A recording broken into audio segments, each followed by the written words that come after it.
Then he went to the kitchen and soon returned with plates of rice, fried sardines, and a thermos full of bitter, steaming tea. Between bites, he confided to me, Muman Yamada gave me a koan. I was never able to resolve it, but you can probably do it. Seeing a mischievous glint in his slanted eyes, I sensed a trap. Probably the koan he was going to give me was meaningless. What is the meaning of life? Life has neither meaning nor meaninglessness. It must be lived. Takusan was the head teacher of a Zen monastery. Seppo was the chief administrator. One day, breakfast was late. Takusan, bowl in hand, went into the dining hall. Seppo said to him, I have not heard the bell ring for breakfast, and the gong has not been sounded either. What are you doing here with that bowl? Without a word, Takusan bowed and returned to his cell. Seppo then remarked to another monk, Takusan may be great, but he has not understood the last verse. As a sort of commentary, Ijo began to hum very softly. The wind has blown the clouds away. Now the moon shines on the green hills like a coin of white jade. I began to reflect. If Taku-san is really a master, he cannot behave as a senile old man, and if Seppo is an awakened sage, he cannot speak of Taku-san with condescension. Taku-san did not simply wander into the dining hall out of a blind habit. He was fully aware that the breakfast bell had not rung. When Seppo seemingly rebuked the master's unconsciousness, Taku-san's bow was not an acknowledgement of his forgetfulness. Between these two masters there could have been only profound respect, not some trivial competition between administrator and teacher. When Taku-san went to the dining hall, he knew that Seppo would be there, hurrying his monks to prepare the breakfast because it was late. Without a word, he held out his empty bowl to the administrator, saying, The vicissitudes of life do not affect the peace of my spirit. Are you trying to accomplish a perfect work? If so, you are mistaken. For human beings, perfection is not possible, though excellence is. Simply do your work the best you can, accepting the inevitable errors. Seppo understood. His own rebuke was very different from what it seemed to be. Having realized emptiness, do you wish to show the way to those whom you believe are still in darkness? So many years of meditation, and still you hold an empty bowl in your hands. Your great flaw is the power of knowing your mind and nature. Beware of your vanity. Your bowl contains a thorn.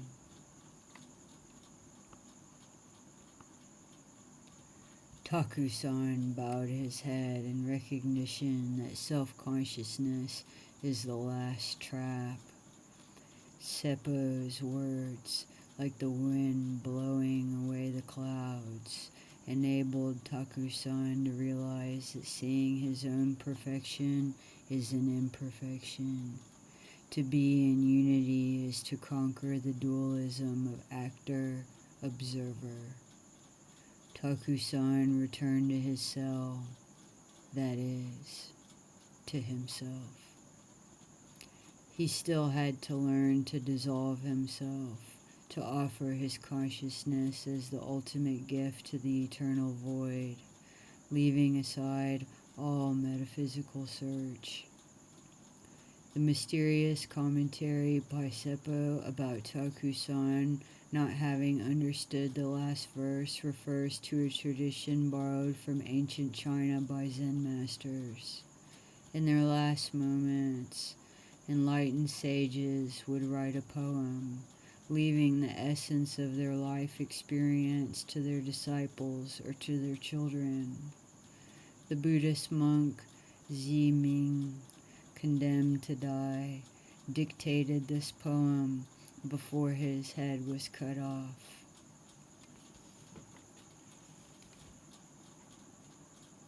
Illusory birth, illusory death. The great illusion does not survive the body, but one idea calms the mind. If you look for a man, no man exists. I related this interpretation to Ijo. Empty mind, nothing to wait for, nothing to receive. His response was to recite another poem by a dying monk. In this world burns a rootless tree, its ashes blown away by the wind. At this moment, a gust of wind made our kimonos flap. We had spent the entire day discussing koans. It was already dark, but night always came so softly here that we hadn't bothered to light candles on the terrace. Another gust of wind, much longer, ruffled my hair. Ijo, with his bald head, grinned boyishly. The gust died suddenly and left in its wake a marvelous gift. A firefly. Free of the wind's tyranny, the insect floated around the terrace, emitting its phosphorescent bursts of light.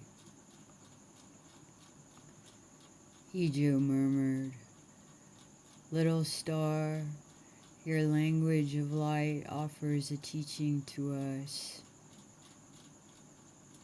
We remained silent for a long time. Then, for the first time since I had known him, Ijo began to speak of his childhood. He spoke in a childlike voice, conveying nostalgia, sweetness, and fascination. I was an only child. I was 5 years old on that moonless night when there appeared many thousands of fireflies, like a river of stars rushing through time. That was the night when my mother, distraught by the first wrinkles that signaled the decline of her beauty, decided to drown herself in Omi Lake. My father never got over her suicide. Lacking the courage to kill himself, he began to drink. This slow suicide plunged us into abject poverty. Most of the year, we depended on public charity. He emerged from his drunkenness only with the onset of summer, when he wore around his waist a bamboo stick wrapped to a big net sack, and took me with him to the willow forest along the shores of Omi Lake.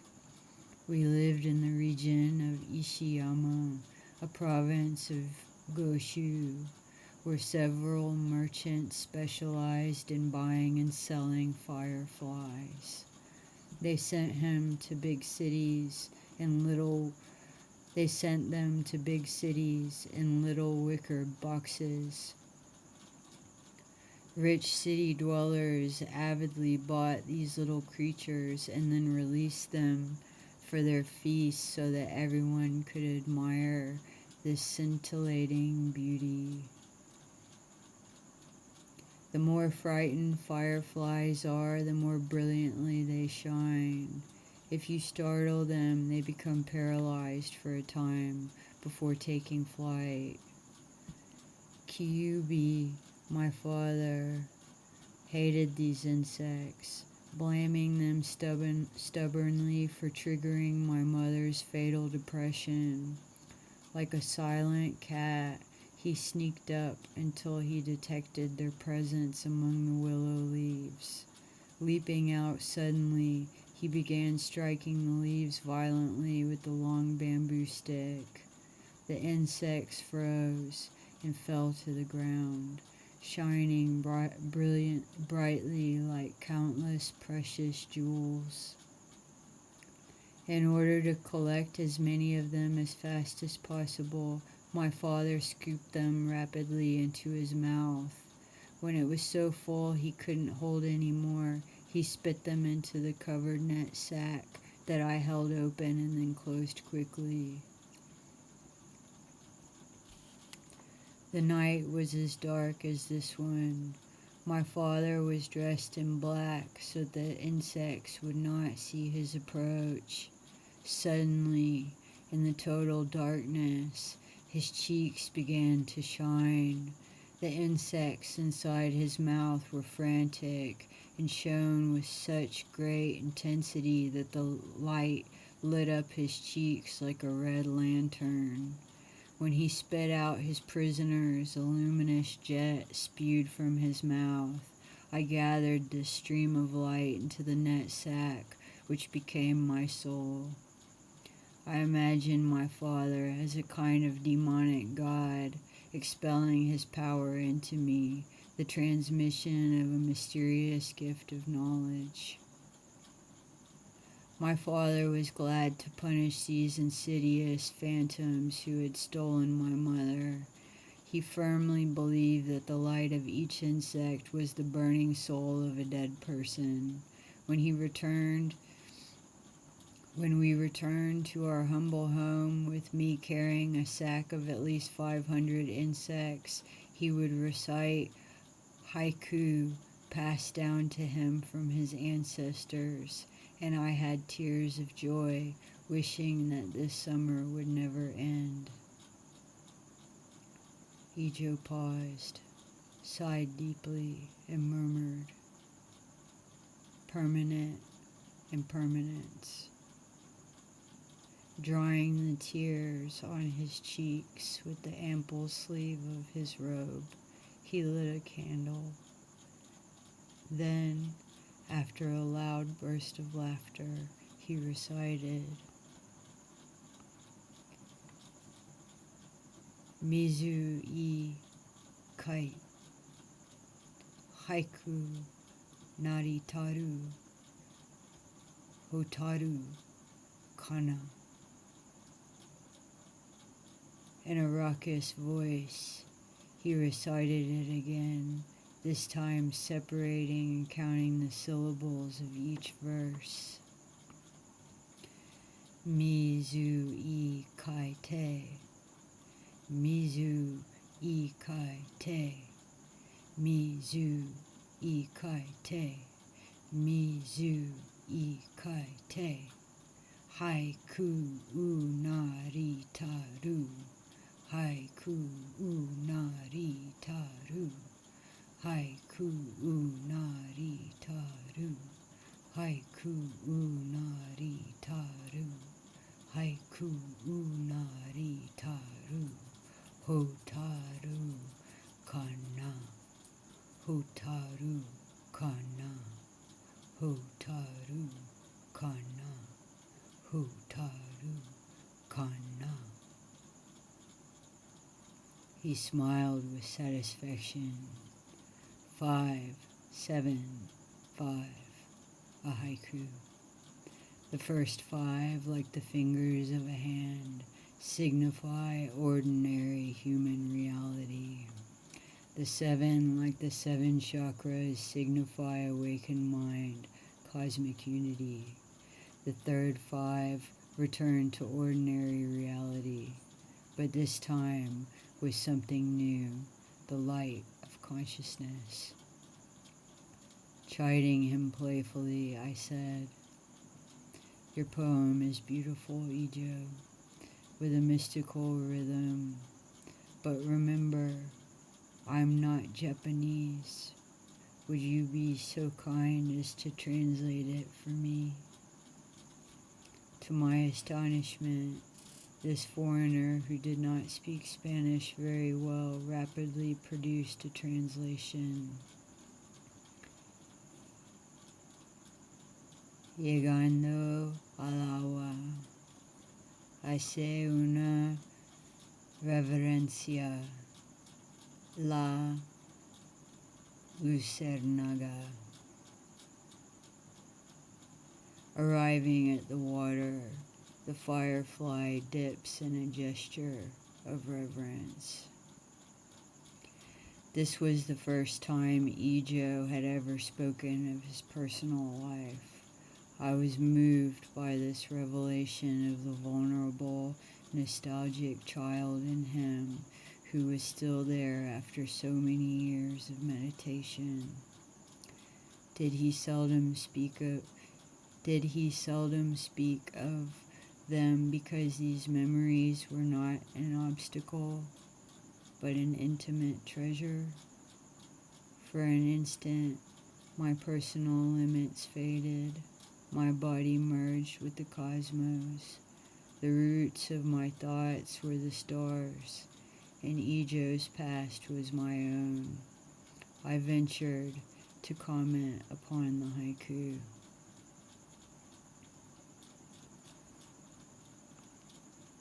The water is that of an ancient pond, calm and undisturbed, no birth or death, always there, like eternity, halting its labyrinth flight, in other words, freeing ourselves from identification with our thoughts. The firefly, like the awakened human being, arrives at the border where concepts dissolve in the infinite void before it drinks and communes with the world, accepting the unending change of everything that was thought to be fixed and permanent, making a gesture of reverence and gratitude for its ephemeral life. As Ijo listened to my interpretation, an invisible bridge joined his mind to mine. His huge grin made me guess that we were about to embark on a new game. He would recite, and I would interpret. I was not mistaken. He went down to the kitchen and returned with a bottle of warm sake. After several toasts, he proposed another haiku.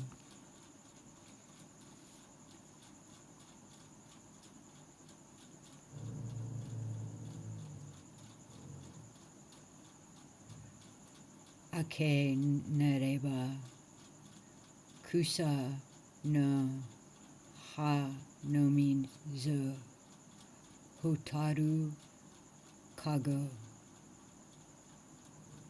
The dawn returns. Firefly in its cage. Only grass.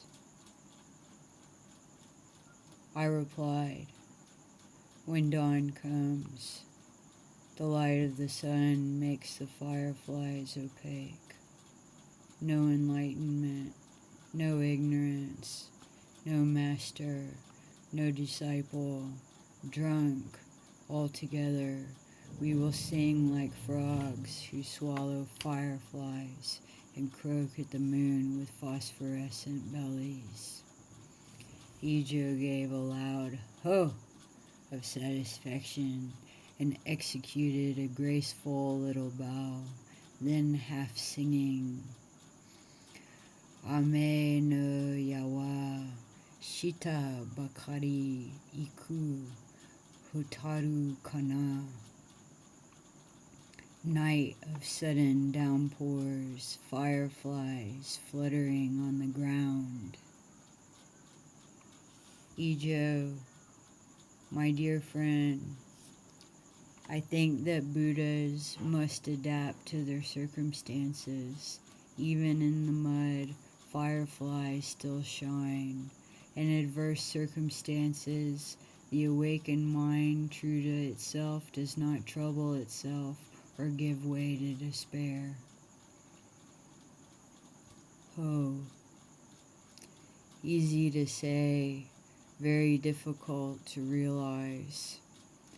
My mother and my 4 grandparents were dead.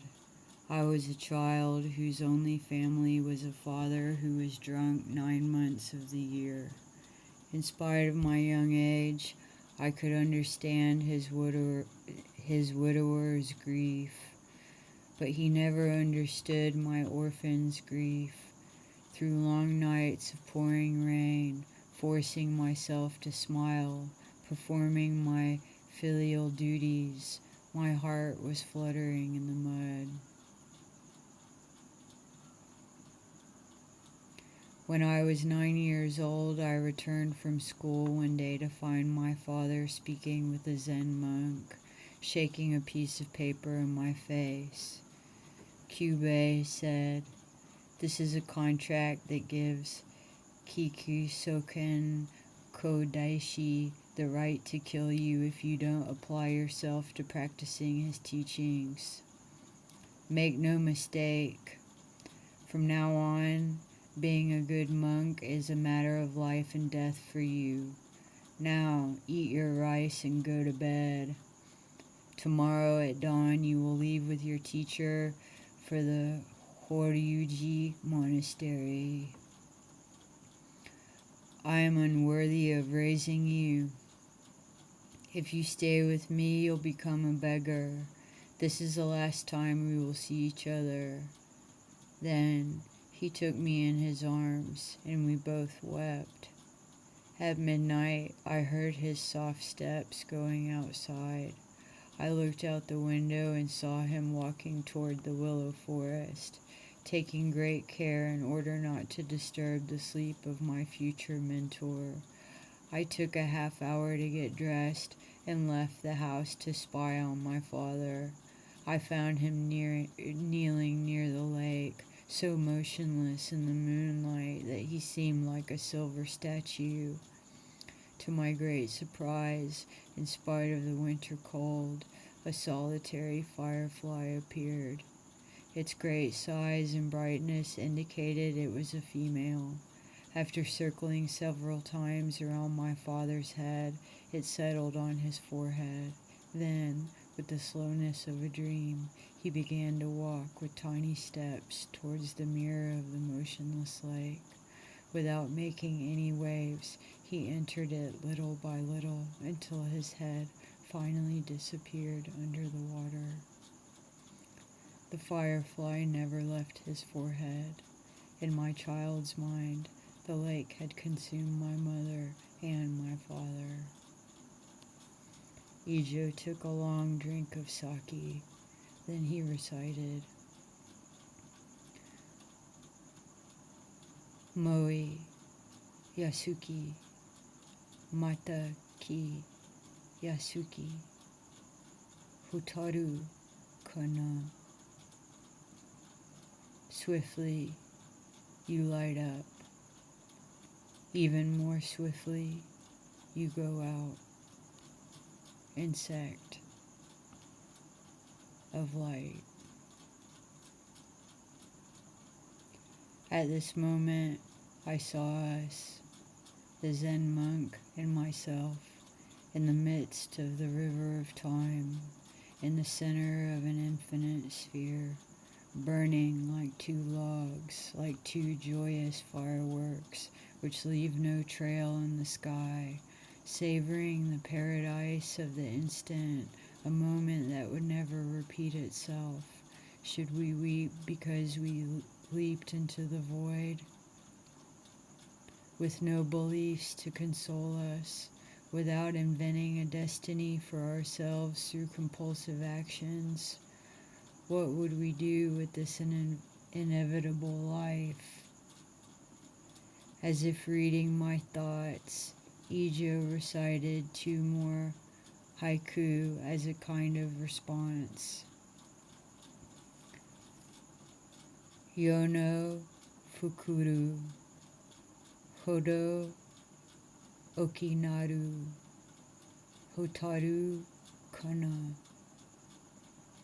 The more impenetrable the darkness, the more your own light shines. Yoga akate, mushi ni naritaru, hotaru kana. Dawn appears, fireflies are now only insects.